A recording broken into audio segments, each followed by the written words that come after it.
기도하겠습니다. 하나님 아버지, 예수 그리스도의 십자가 고난을 깊이 묵상하는 고난주간 예배의 자리로 우리를 불러주시니 감사합니다.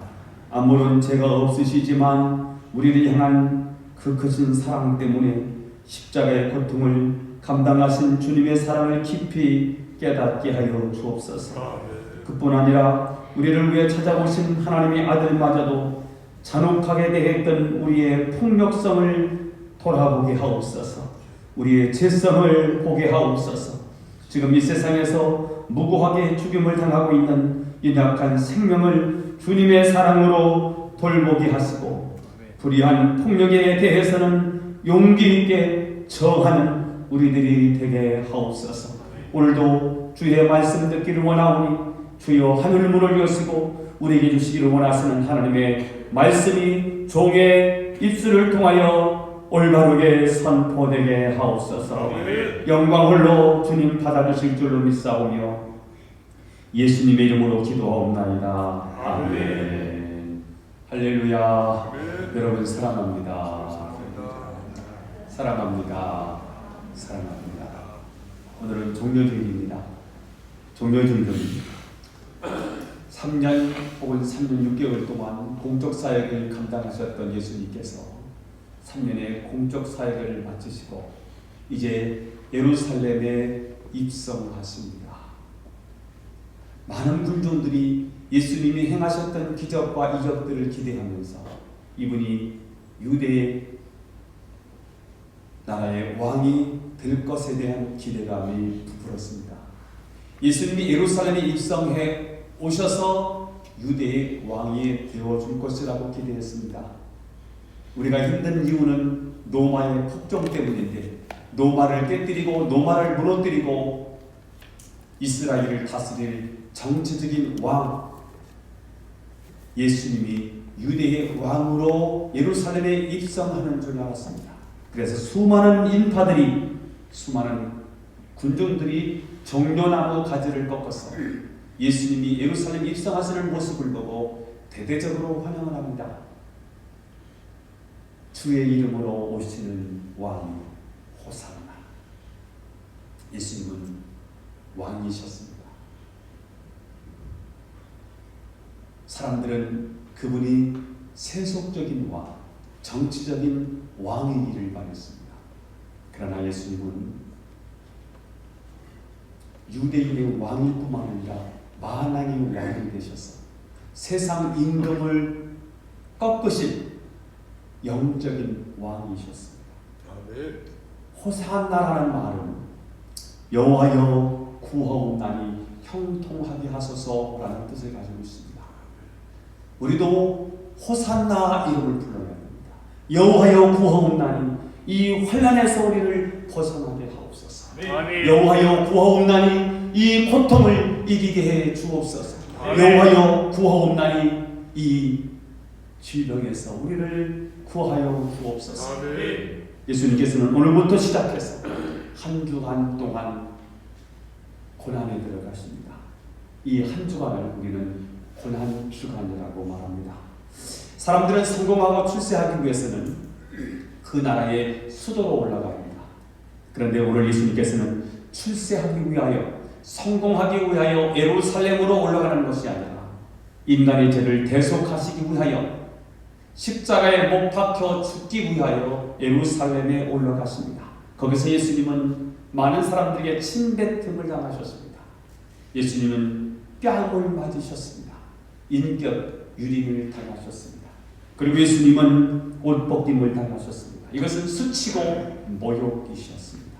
그리고 예수님은 채찍을 맞으셨는데 그 가죽 채찍의 끝은 뼈나 아니면 납조각을 갖다 달아놓기 때문에 한번 채찍이 내려질 때마다 살점이 뚝뚝 잘려나갑니다.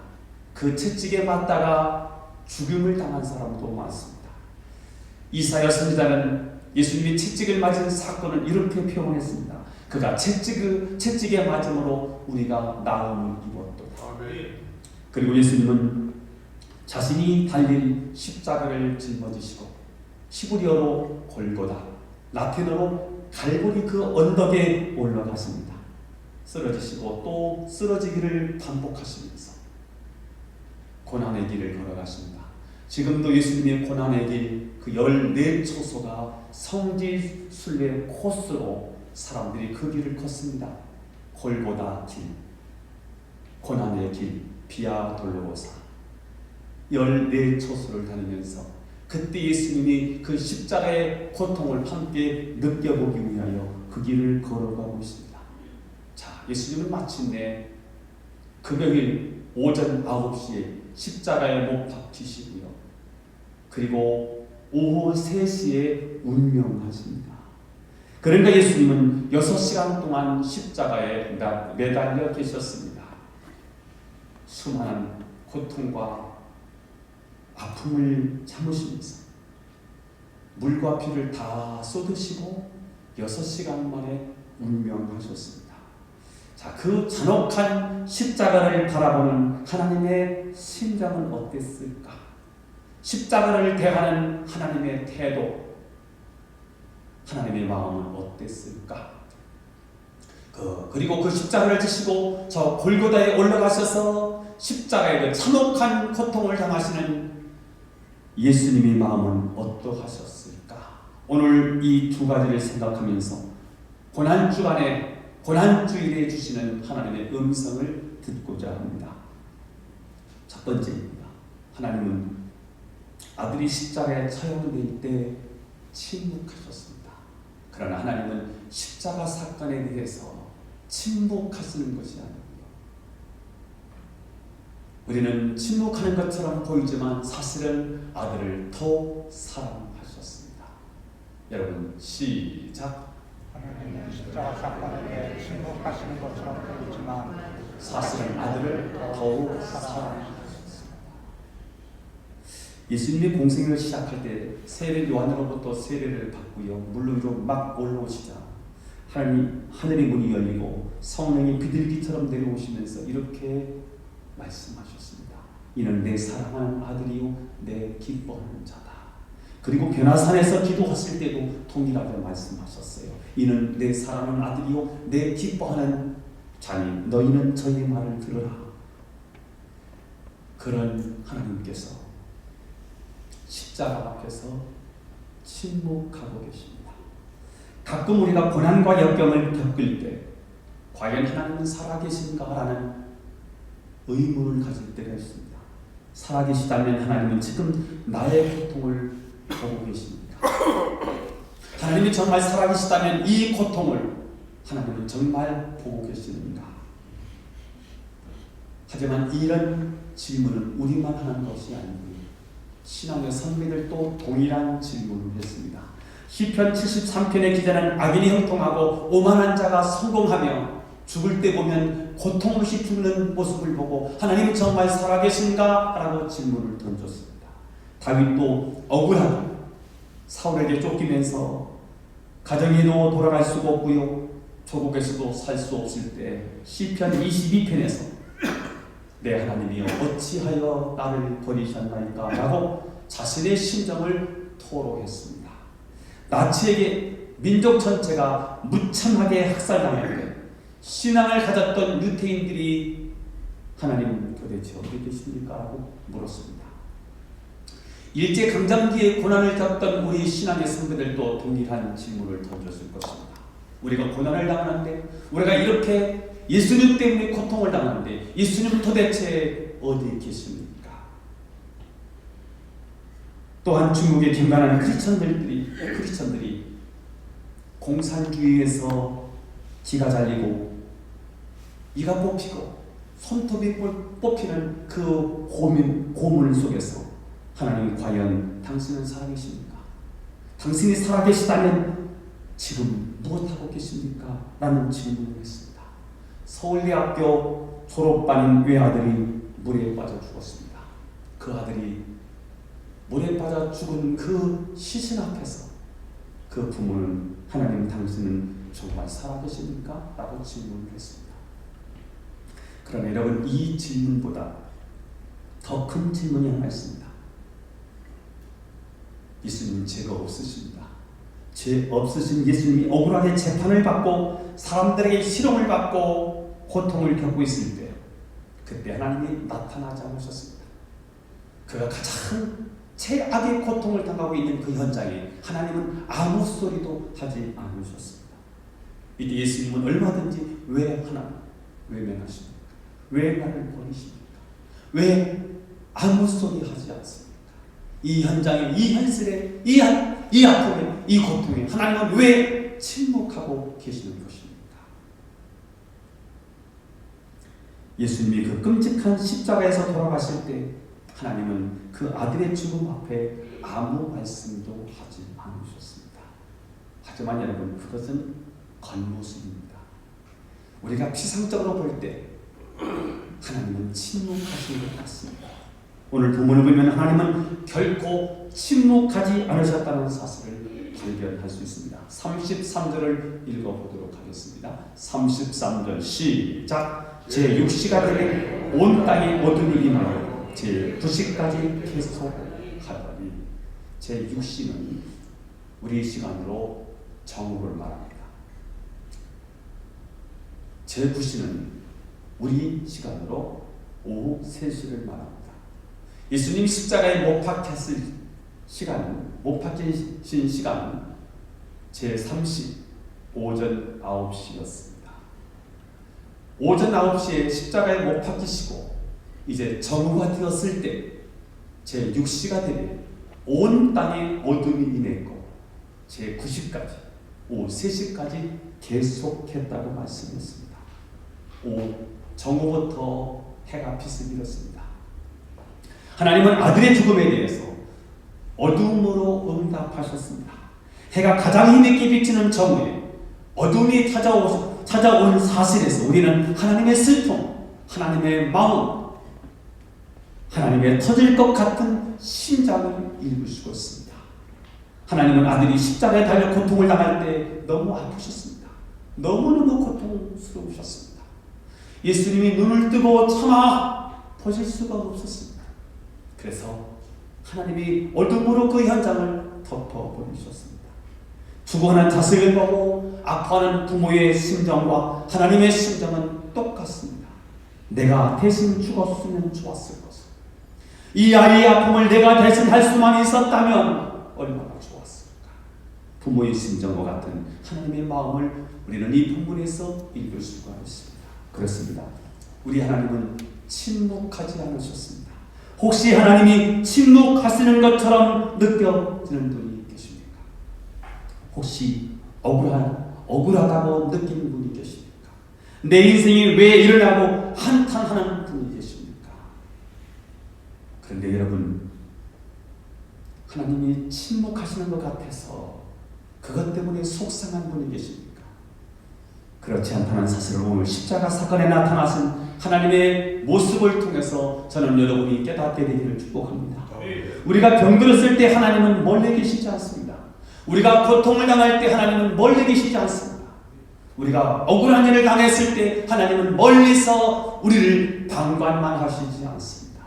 자녀가 불치병에 걸려서 죽게 되었을 때 귀찮아서 도망치는 부모가 어디 있겠습니까? 잘난 자식보다 사실은 못난 자식에게 더 애정이 가는 것이 부모의 심정입니다. 이것이 바로 하나님의 마음입니다. 내가 연약할수록 더욱 기여기사 높은 보좌 위에서 낮은 나를 보시고, 내가 연약할수록 더욱 기여기사 더 기여기십니다. 그 하나님이 저와 여러분이 하나님이신 줄 믿으십시다. 예수님이 십자가에서 피를 흘리실 때 하나님은 눈 감고 외면하지 않았습니다. 함께 아파하셨다는 사실을 기억하십시오. 하나님은 예수님이 우리를 위하여 찢기시고 채찍에 맞으실 때 함께 하셨다는 사실입니다. 나는 결코 너를 버리지 않을 것이다. 놀라지 말라. 두려워하지 말라. 나는 내 하나님이 되리라. 내가 너와 항상 함께 있을 것이다. 내가 너를 지켜줄 것이다. 내가 너를 보호해 줄 것이다. 나의 의로운 오른손으로 너를 붙들어 줄 것이다. 하나님은 지금도 우리의 고난을 보고 계십니다. 하나님은 우리의 고독을 외면하지 않습니다. 하나님 우리의 아픔을, 우리의 억울함을 보고 계십니다. 그리고 그분의 넓은 가슴으로, 넓은 손으로 우리를 덮어주십니다. 그분이 사랑의 하나님, 저와 여러분의 하나님 아버지이신 줄로 믿습니다. 메마른 땅을 종일 나 피곤치 아니하며 저 위험한 곳 내가 이를 때면 큰 바위에 숨기시고 주 손으로 덮으시네. 이곳을 지나소서, 이곳을 비추소서. 내 안에 죽어가는 모든 예배가 살아납니다. 내 안에 무너졌던 모든 소망들이 다 회복될 줄로 믿습니다. 십자가를 대하는 하나님의 태도, 십자가를 대하시는 하나님의 모습, 어떻다는 거지요? 침묵하는 게 아니라 사실은 아이들을 더 사랑하셨더라. 두 번째입니다. 십자가를 대하시는 예수님의 모습. 예수님은 십자가를 위해서 엘리 엘리 라마 사박단이라는 고뇌에 찬 고백을 하셨습니다. 34절 읽겠습니다. 34절 시작. 제9시에 예수께서 크게 소리를 지르되 엘리 엘리 라마 사박단이 하시니 이를 번역하면 나의 하나님 나의 하나님 어찌하여 나를 버리시나이까 하는 뜻이다. 이 말씀은 하나님께 원망하는 것처럼 느껴집니다. 나는 이렇게 고통을 당하는데 하나님은 왜 침묵하십니까? 나는 이렇게 죽어가는데 하나님은 왜 여기에 기적을 베풀어 주시지 않습니까? 정말 하나님 나를 버리시는 것입니까? 원망처럼 느껴집니다. 하나님에 대하여 큰 불평을 쏟아내는 소리 같습니다. 그러나 이것이 불평이었다면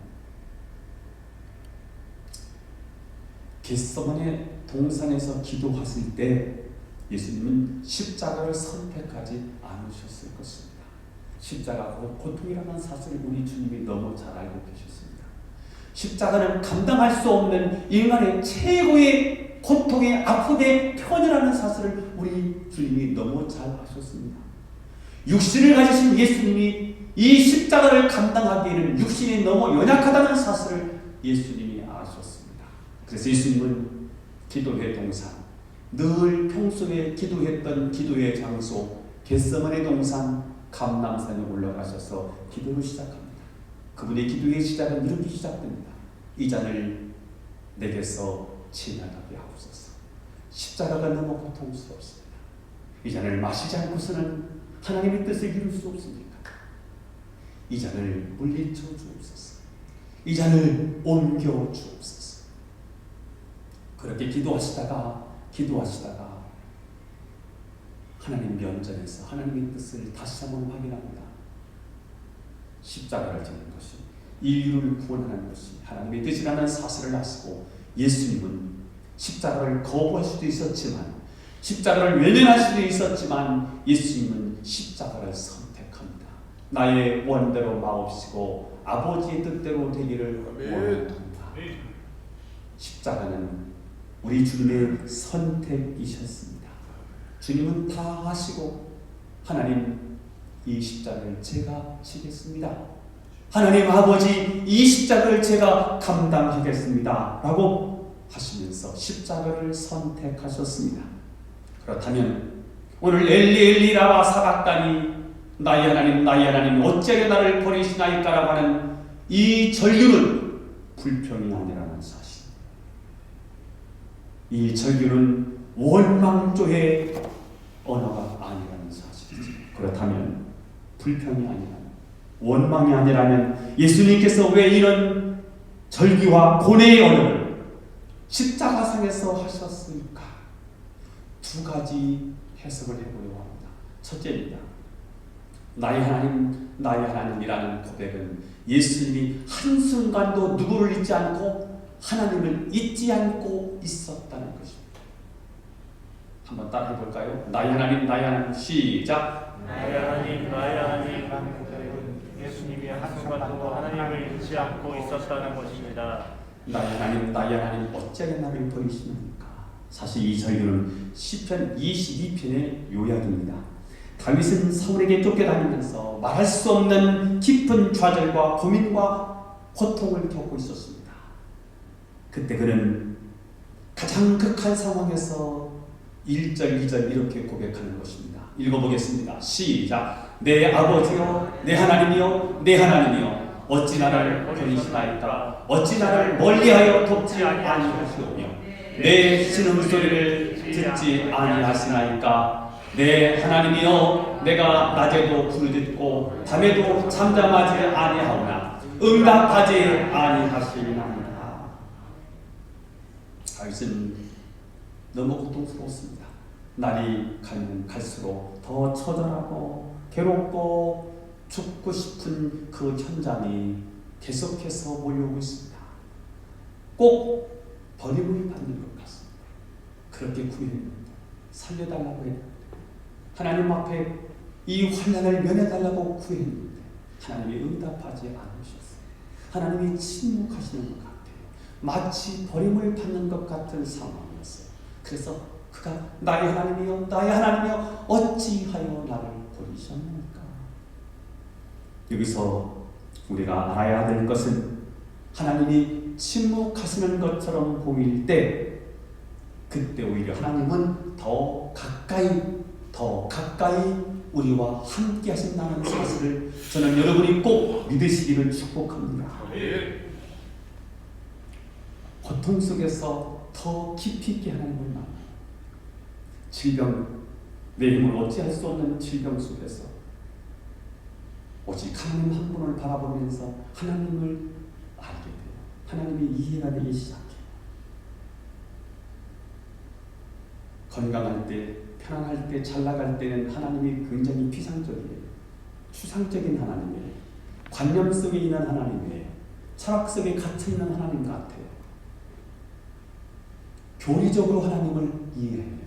사랑의 하나님이래 전능하신 분이시래 어디든 계시되, 그런데 나와 상관이 없어요. 교리적으로만 알고 있어요.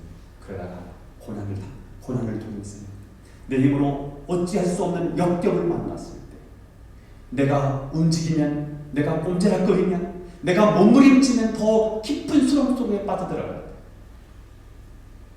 이제는 더 이상 세상을 연연할 수 없고, 세상을 바라봐도 세상은 어디에도 출구가 보이지 않고 피상구가 열리지 않고, 오직 하나님만 바라보게 될 때, 그때 내 내면에서 하나님을 깊이 있게 깨닫게 돼요. 그때 우리는 부르짖기 시작하죠. 오 하나님이 아니고는 우리가 살 수 없습니다. 오직 하나님께만 내 인생의 해답이 있습니다. 하나님 구보 살피시옵소서. 하나님 내 현실을, 이 아픔을, 이 고통을 외면하지 마시고 나를 불쌍히 여기시고 이 어려움에서 나를 건져 주옵소서. 그때 하나님 우리를 만나주세요. 고통, 고난, 실패 없이 하나님을 볼 때는 하나님의 겉모습만 보게 됩니다. 그러나 좌절하고 병들고 어렵고 고통 속에서 사람들이 나를 무시하는 그 상황 속에서 하나님을 바라볼 때, 그때는 하나님의 중심이 느껴져요. 하나님의 얼굴이 느껴지기 시작해요. 하나님의 사랑의 깊이를 깨닫기 시작합니다. 그는 나를 사랑하시고 나에게 이런 고통을 안겨주는 이유가 바로 이것 때문이구나. 고통의 이유도 발견하기 시작합니다. 그렇습니다. 시편 22편으로 끝나지 않고요, 23편으로 이어집니다. 시편 22편이 있었기에 시편 23편이 있습니다.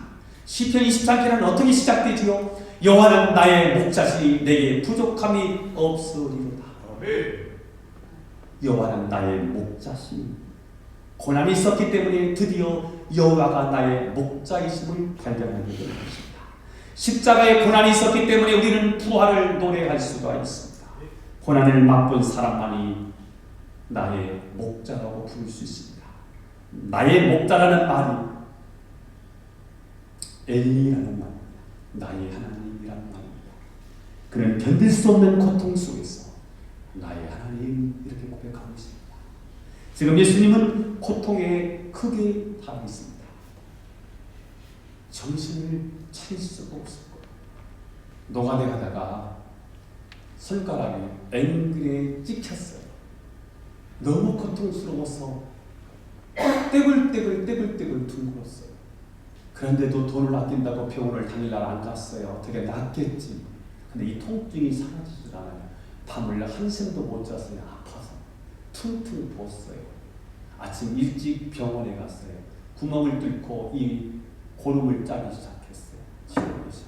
제가 기절했거든요. 오바이트. 너무 고통스러우면요, 하나님이 우리에게 축복을 주셨는데 그게 기절하는 거예요. 오늘 예수님은 6시간 동안 십자가에 매달리셨는데 6시간 동안 기절하지 않으셨어요. 이것도 기적이에요.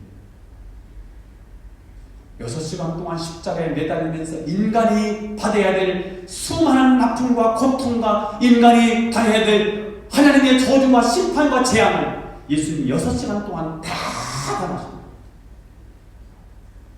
누구를 봐주신 여유가 없어요. 정신이 없어요. 그 무의식 속에서도 예수님은 하나님이 전부셨어요. 나의 하나님, 나의 하나님이라고 불렀습니다. 하나님이 자신을 버리신다고 생각할 수 있는 현장이에요.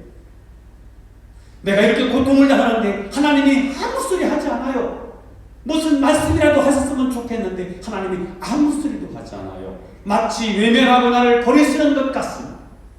그런 현장입니다. 그런데 십자가에서 예수님이 외치신 말씀은 나의 하나님, 나의 하나님이었습니다.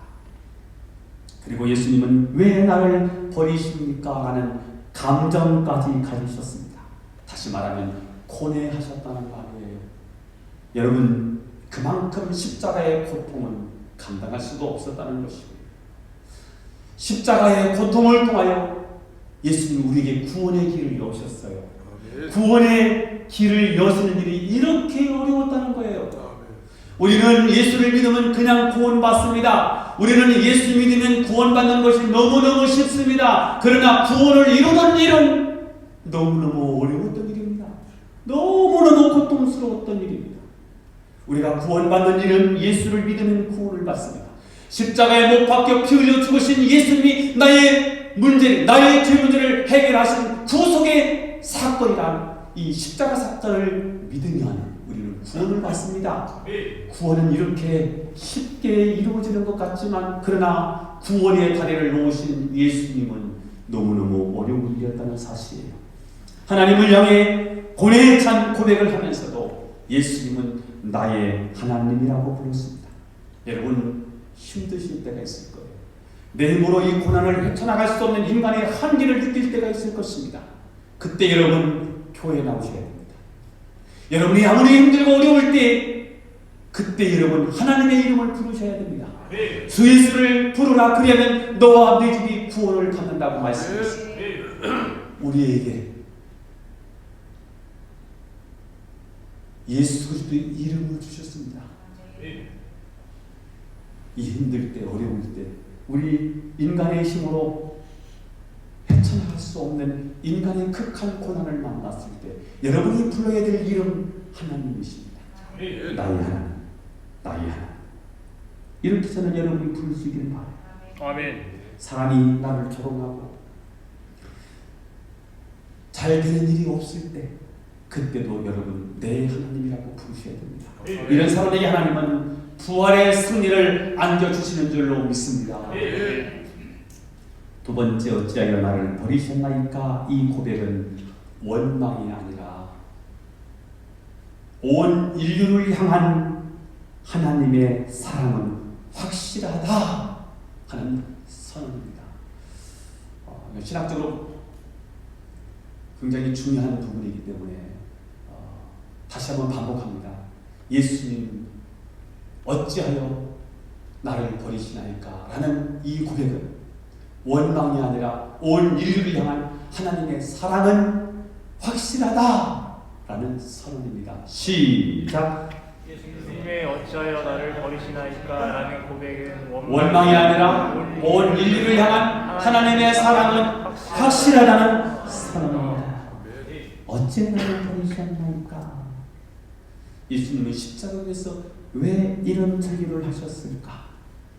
창세 전부터 하나님과 예수님의 관계는 끊임없는 교류였습니다. 삼위일체예요. 분리될 수가 없어요. 하나님이세요. 새 위격이 있을 뿐이지 하나님이세요. 단 1초도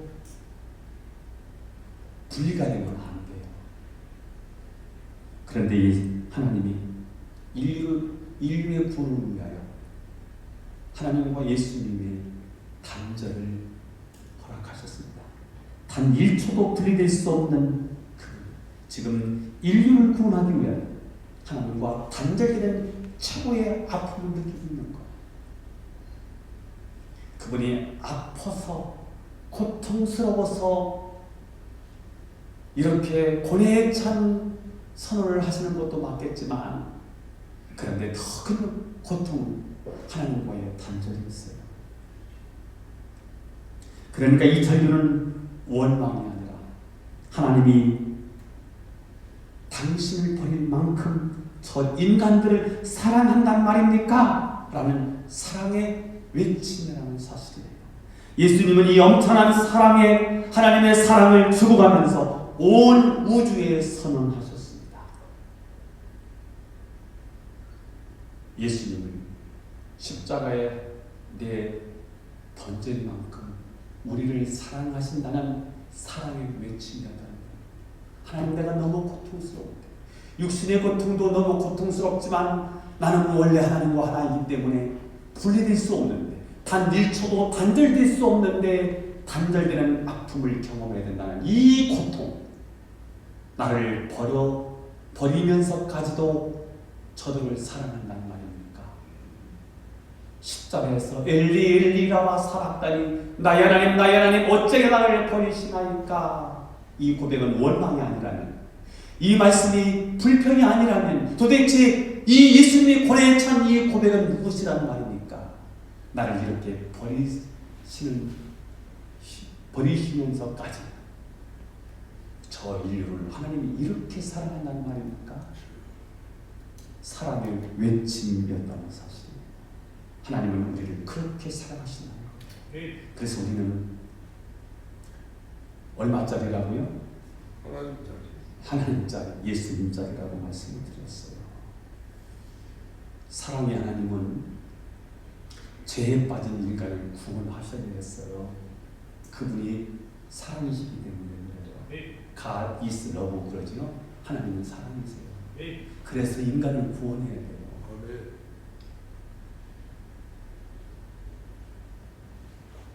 아이가 속색이요.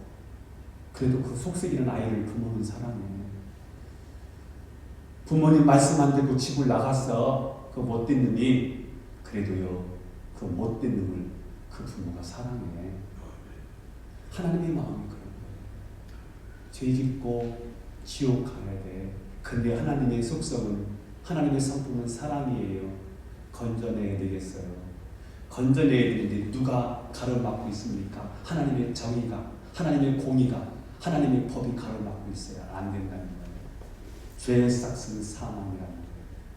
대가를 지불하지 않으면 하나님의 공의가 세워지지 않아요. 그래서 공의가 안 된다는 거예요. 그래서 하나님은 인류를 구원하기 위하여 죄 없으신 하나님의 아들 예수 그리스도를 십자가의 죽음에 내어 죽어야 했어요. 이것이 바로 하나님의 딜레마예요.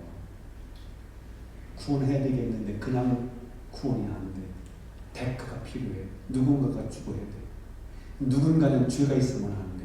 그래서 당신의 독생자 아니면 이 문제를 해결할 수 없어. 어떤 천박한 사람은 이렇게 말합니다. 하나님의 능력이 있다면 그 능력을 사용해서 그냥 용서해 주면 되지. 꼭 자기 아들을 십자가에 죽게 할 필요가 뭐가 있느냐? 죽음을 통과하지 않고 용서하면 되지. 꼭 자기 아들을 십자가에 못 박아서 죽여야 되느냐? 여러분 그렇지 않습니다. 죄악사은 사망이에요. 죽음의 형벌을 거치지 않고는 진정한 용서, 진정한 구원이 이루어질 수 없습니다. 만약 하나님께서 능력이 있으니까 죄의 대가인 죽음과 십자가의 형벌을 거치지 않고 우리를 용서해 주셨다면 이미 하나님은 하나님의 시기를 포기하실 것입니다. 하나님은 스스로가 자기 법을 어기는 덕이 됩니다. 그래서 하나님이 되시기 위하여 인류가 저지른 모든 죄의 대가를 치르셔야만 했습니다. 그래서 하나님은 능력이 있으면서도 그 능력을 사용하지 않으셔요. 용서하실 수 있지만 용서할 수 없었던 이유는 그분이 하나님이시기 때문에 그렇습니다. 그래서 하나님은 아들을 죽여 대가를 치르게 함으로써 우리를 구원하시는 거예요. 왜요? 우리를 사랑하시기 때문에. 우리를 그만큼 사랑하셨기 때문에. 그러므로 엘리 라마 사박단이라는 말은 하나님이 저 인류를 이렇게 사랑한단 말입니까? 라는 예수님의 사랑의 외침이었다는 거예요. 온 인류를 향한 하나님의 사랑은 확실하구나. 온 인류를 향한 하나님의 사랑은 분명하구나. 이것을 선언하는 외침이었다는 사실이에요. 이 사랑을 체험한 사람은 이렇게 노래합니다. 그 크신 하나님의 사랑 말로다 형용 못하네. 저 높고 높은 별을 넘어 이 낮고 낮은 땅 위에 제법한 영혼 구하여 그 아들 보내사 화목제로 삼으시고 죄 용서하셨네. 하나님 크신 사랑은 측량다 못하네. 영원히 변치 않는 성도요 찬양하세요. 저는 고난 주간에 우리를 이렇게 사랑하신 하나님을 찬양하는 여러분이 될 수 있기를 예수님 이름으로 축원합니다. 마지막입니다. 십자가를 대하는 우리의 태도는 어떻습니까? 35절에서 37절을 읽어보겠습니다. 시작. 곁에 섰던 자 중 어떤 이들이 듣고 이르되 보라 엘리야를 부른다 하고 한 사람이 달려가서 해면에 신 포도주를 적시고 갈대에 끼워 마시게 하고 이르되 가만두라 엘리야가 와서 그를 내려주나 보자 하더라. 예수께서 큰 소리를 들으시고 숨지시니라. 지금 십자가에 달린 예수님은 너무 고통을 당하셨습니다. 너무 아프십니다. 견딜 수가 없습니다.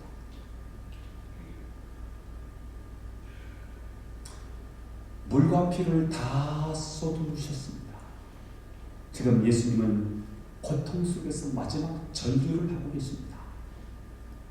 그런데 십자가를 바라보고 있는 사람들, 십자가 주변에 있는 사람들은 예수님이 너무너무 고통스러워서 비명을 지른다고 생각했습니다. 그래서 마취제의 기능을 하는 신포도주를 해면에 묻혀서 예수님의 입술에 넣어주었습니다. 또 어떤 사람은 예수가 엘리야를 찾네? 한번 볼까? 엘리야가 와서 도와주나? 이렇게 조롱하는 사람들이 있었습니다. 여러분 이것이 십자가 주변에 있었던 사람들의 반응이었습니다. 지금도 십자가를 보지만 십자가를 외면하고 십자가를 보면서 사람들이 그렇게 생각합니다. 십자가는 세상 사람들이 볼 때는 수치입니다. 십자가는 멸망하는 사람들이 볼 때는 정말 미련한 짓입니다. 바보 짓입니다. 십자가는 희생입니다. 십자가는 죽음입니다. 십자가는 헌신입니다. 십자가는 내려놓는 것입니다. 십자가는 양보하는 것입니다. 세상 논리와 전혀 맞지 않습니다. 예수님은 그럴 필요가 없습니다. 예수님은 오병이어의 기적을 일으키셨습니다. 예수님은 노두 광풍을 잔잔케 하셨습니다. 예수님은 죽은 자를 살리셨습니다. 예수님은 하나님이십니다. 하나님이 그 능력으로 인류를 구원하실 수 있다면 얼마든지 할 수 있었을 것입니다. 그러나 예수님은 그 방법이 아니었습니다. 죽으시는 방법으로 인류를 구원하셨습니다. 그것이 바로 십자가입니다. 사람들은 십자가를 보지만 십자가를 목격하지만 십자가에 담겨있는 메시지를 읽어내지 못했습니다. 십자가를 달고 다니지만 십자가가 무엇인지 십자가에 담겨있는 메시지를 그들은 읽어내지 못했습니다. 십자가를 목격하면서도 십자가를 찾지 못한 사람들이죠. 여러분, 이것이 바로 사탄의 장난입니다. 사탄은 우리에게 십자가를 말하게 합니다. 십자가를 갖고 다니게 만듭니다. 십자가를 배지로 달고 다니게 만듭니다. 십자가를 목걸이로 걸고 다니게 합니다. 그러나 마귀는 십자가를 볼 때 감동 없이 보게 만듭니다. 십자가를 볼 때 무감각하게 만들어 버립니다. 십자가를 무의미하고 그냥 액세서리 정도로 보게 만들어 줍니다. 십자가를 이야기하라. 그러나 눈물 없이 해라. 십자가를 말해라. 그러나 감동 없이 해라. 메마른 심정으로 십자가를 이야기하라. 사탄은 지금도 우리를 속이고 있습니다. 스펄전 목사님이 설교 준비를 하다가 울고 계셨습니다. 그래서 사모님이 찾아와서 여보 왜 울어요? 내가 내일 십자가 설교를 하려고 하는데 감동이 안 와. 십자가 설교를 하려고 하는데 눈물이 안 보여. 내가 내일 십자가 설교를 하려고 하는데 무감각해. 너무 슬프게. 그래서 우셨다는 거예요.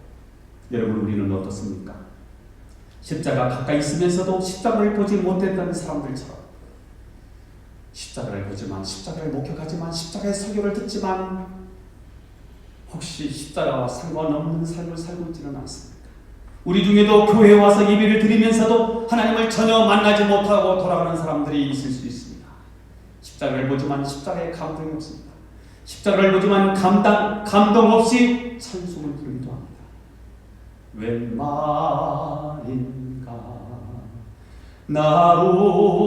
나로야요 주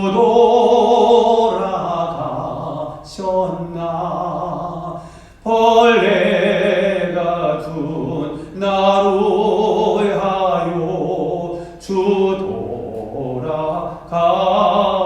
돌아가셨네.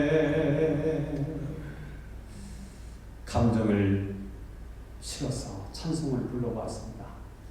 그러나 십자가의 찬송을 부르지만, 감동을 실어 부르지만 그 십자가와 내 삶은 상관이 없다면 예수님이 십자가는 무의미한 거 아니겠습니까? 그렇습니다. 우리의 신앙의 가장 큰 위기는 십자가 앞에서 무감각한 것입니다. 오늘 십자가에 대한 얘기를 하고 있습니다. 인류를 위하여, 우리의 구원을 위하여 십자가에 못 박혀 죽어지는 그 십자가를 대하는 하나님의 태도, 예수님의 태도는 어땠을까? 십자가는 하나님의 침묵이 아니라 우리를 더욱 사랑한다는 표식이었다는 사실입니다. 하나님은 우리가 아파할 때 눈을 감고 계실 뿐 계시지 않고 가슴이 터질 것 같은 심정으로 우리를 바라보고 계시고 다가와 손 내미시는 분이십니다. 그런 사랑이 느껴지시고 그런 하나님을 누리는 한 주간이 될 수 있기를 바랍니다. 아멘. 침묵하시는 것 같아요. 하나님이 우리를 외면하시는 것 같아요. 나 혼자 외딴 섬에 덩그러니 혼자 있는 것 같아요. 침묵하시는 게 아니고요, 우리를 더욱 사랑하시는 분이시더라고요. 그 사실을 믿으시자고요. 하나님 우리를 그렇게 사랑하신다면 우리도 이렇게 고백했으면 좋겠어요. 내 구주 예수를 더욱 사랑 엎드려 비는 말투로 소소 내 진정소 내 구주 예수를 더욱 사랑. 주님, 내가 주님을 사랑합니다. 내가 주님을 사랑합니다. 아멘. 그렇게 고백하며 나를 사랑하시는 그 하나님을 마음껏 찬양하는 고난주원이 될 수 있기를 축복합니다. 아멘. 그리고 예수님은 고통이 크게 달았을 때 무의식 속에서도 나의 하나님이라고 불렀습니다. 저는 여러분이 어떤 상황에서도 하나님이 전부이기를 바랍니다. 혹 버림을 받은 것 같은 상황에서도 나의 하나님, 나의 하나님으로 부를 수 있기를 축복합니다. 또 하나님께서 아들을 버리면서까지 나를 사랑하셨다는 사실을 깨달으시고 그 은혜와 사랑에 감격하며 감사하며 하나님의 위대하심을, 우리를 축복하심을 노래하고 찬양하는 일주일을 그렇게 보냈음을 예수님의 이름으로 축원합니다. 기도하겠습니다. 하나님 아버지, 고난주일을 맞이해서 오늘 우리에게 주신 말씀을 잘 기억하게 하옵소서. 십자가를 대하는 하나님의 마음, 예수 그리스도의 마음을 알았습니다. 이제 우리도 이 땅에 살면서 십자가를 대하는 우리의 태도를 분명히 하게 하옵소서. 하나님, 우리를 사랑하신 것처럼 우리도 주님을 사랑한다고 고백하며 찬양하게 하옵소서. 예수님이 그 고난 속에서도 나의 하나님, 나의 하나님이라고 불렀던 것처럼 어떤 상황에서도 하나님이 내 인생의 전부이고, 그래서 나의 하나님, 나의 하나님으로 부르게 하시고 아들을 버리면서까지도 나를 사랑해 주셨구나 하는 그 크신 사랑을 기억하고 깨닫고 감격하고 감사하며 찬송하고 경배하는 우리들이 되게 하옵소서. 예수님의 이름으로 기도하옵나이다. 아멘.